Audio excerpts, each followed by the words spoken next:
मार्च 21 विश्व कविता दिवस 2026 शब्दों और रचनात्मकता की शक्ति का उत्सव। विश्व कविता दिवस 2026 वर्ल्ड पोएट्री डे 2026 हर वर्ष 21 मार्च को पूरे विश्व में मनाया जाता है। इस दिन का उद्देश्य कवियों का सम्मान करना और कविता की शाश्वत कला को प्रोत्साहित करना है। यह दिवस कविता को एक शक्तिशाली अभिव्यक्ति के माध्यम के रूप में पहचान देता है, जो विभिन्न संस्कृतियों और पीढ़ियों के लोगों को जोड़ता है। इसकी स्थापना यूनेस्को द्वारा की गई थी।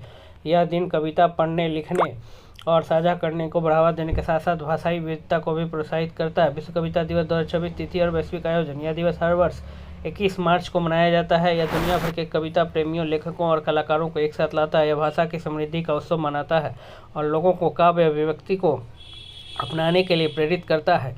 इस दिन कविता पाठ, लेखन प्रतियोगिताएं और सांस्कृतिक कार्यक्रम आयोजित किए जाते हैं। 2026 का आयोजन नई पीढ़ी में कविता के प्रति रुचि जगाने और साहित्यिक परंपराओं को जीवित रखने में सहायक होगा। विश्व कविता दिवस का इतिहास और यूनेस्को की पहल। यूनेस्को ने 1999 में पेरिस में आयोजित अपने 30वें महासभा सम्मेलन के दौरान पहली बार 21 मार्च को विश्व कविता दिवस के रूप में अपनाया था।